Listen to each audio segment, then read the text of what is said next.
ওকে শিক্ষার্থীরা, তো আমরা আরো একটা গাণিতিক সমস্যার সমাধান দেখে নিই।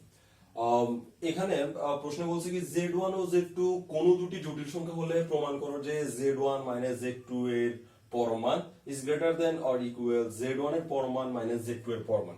তো প্রশ্নটা ঠিক আগে যে প্রশ্নটা বললাম সেটার মতোই, খালি এখানে মাইনাস থাকার কারণে চিহ্নটা একটু উল্টে গেল। আর ওইখানে আমরা যেসব রুলস গুলো অ্যাপ্লাই করছি এখানেও ঠিক একই রুলস গুলো অ্যাপ্লাই করবো, কিন্তু তারপরে আমি এটা করাই দিব এই জন্য কারণ দুইটা যখন করাই দিব তখন আমি দুজনের মধ্যে কম্বিনেশনটা বুঝতে পারবো, ফলে আমার কাছে ব্যাপারটা ইজি লাগবে। ওকে, তাহলে আমরা এটা প্রমাণ শুরু করি। তো আমরা যেটা প্রথমেই লিখবো সেটা কি, যে আমরা জানি যে z1 মাইনাস z2 এর পরমান হোল স্কয়ার এটা ইকুয়াল টু হচ্ছে আসলে z1 minus z2 into z1 minus z2 এর অনুবন্ধী। এটা কোথায় লিখতে পারছি, ওই যে আমরা গত যে সমস্যাটা করছিলাম সেই সমস্যাটা আমরা দেখছিলাম যে এটা আসলে এই সূত্র থেকে আসছে, z বার ইকুয়াল টু হচ্ছে z এর পরমান হোল স্কয়ার।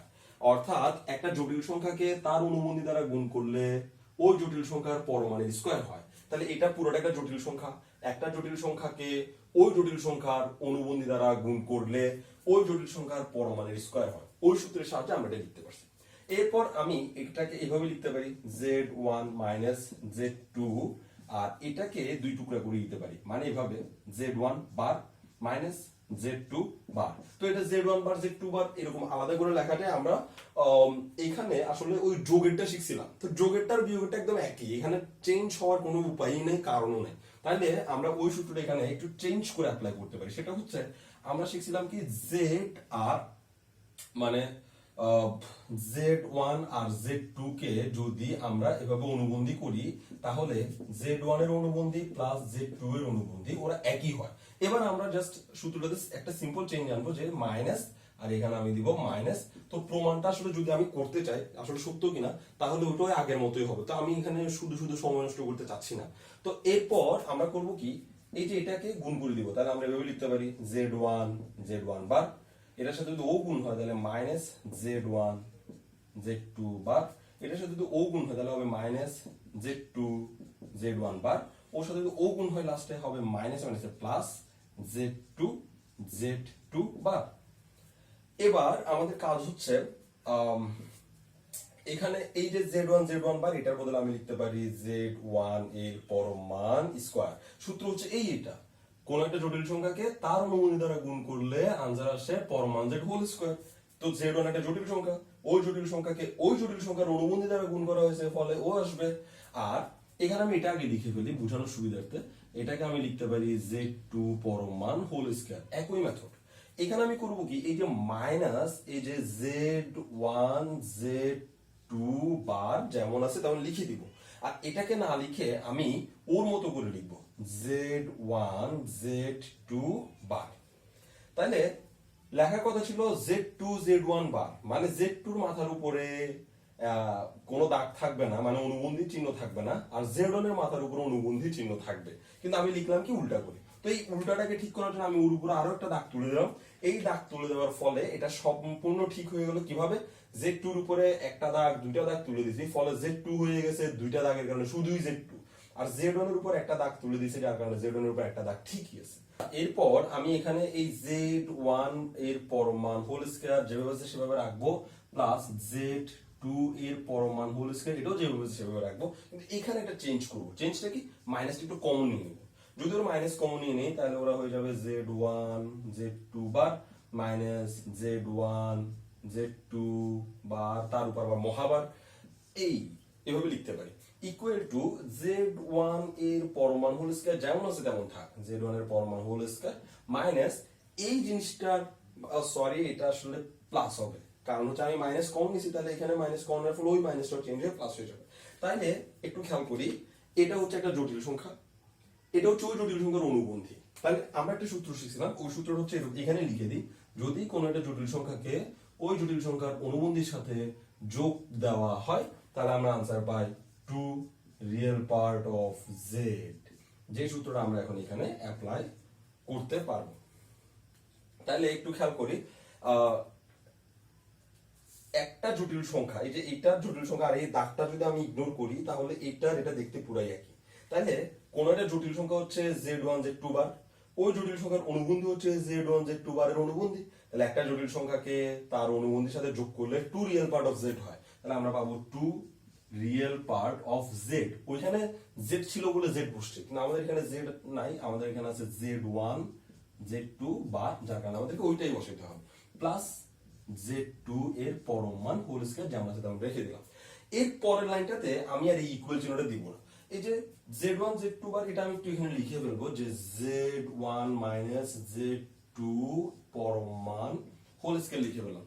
চিহ্নটা দিব না, চিহ্ন না দিয়ে আমি করলাম কি z1 স্কয়ার ঠিকভাবে লিখে ফেললাম, আর এই পাশ থেকে z2 হোল স্কয়ার এইটাও আমি লিখে দিলাম। আর এখানে আমি করলাম কি -2 রিয়েল পার্ট অফ z, এর বদলে আমি লিখলাম এই যে z যেটা আছে z1 z2 বার ওর পরমান, এভাবে লিখে দিলাম।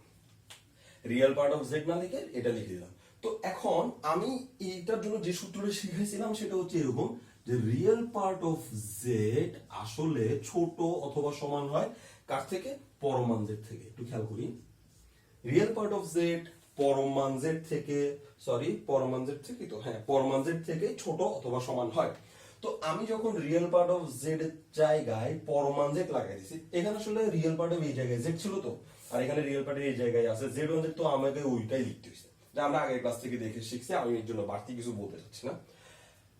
বুঝার বিষয় হচ্ছে এখান থেকে এটা আসার কারণে এখানে চিহ্নের যে চেঞ্জ হবে সেটা। তো রিয়েল পার্ট অফ z এটা হচ্ছে ছোট, আমি এখানে 9 দিলাম, আর ওই পরমান z এটা হচ্ছে বড়, আমি এখানে 10 দিলাম। তো একটু খেয়াল করি, তাহলে রিয়েল পার্ট অফ z যদি 9 হয় তাহলে এই রিয়েল পার্ট অফ z এটা হচ্ছে এখানে আমি 9 দিলাম বুঝার সুবিধার্থে, আর এই পরমান z যদি 10 হয় তো এটাকে আমি দিলাম 10। এবার একটু খেয়াল করি, এই z1 স্কয়ার এখানেও আছে, এই z1 স্কয়ার এখানে আছে, ওর আগে প্লাস চিহ্ন, ওর আগে প্লাস চিহ্ন। এই z2 স্কয়ার এখানেও আছে, এই z2 স্কয়ার এখানেও আছে, ওর আগেও প্লাস চিহ্ন, ওর আগেও প্লাস চিহ্ন। তার মানে a এবং a উপরের লাইনও যোগ হচ্ছিল, এখানেও ওরা দুজন যোগ হচ্ছিল, আর এই অংশটা ওই দুজনের যোগফল থেকে বিয়োগ করতে হচ্ছিল।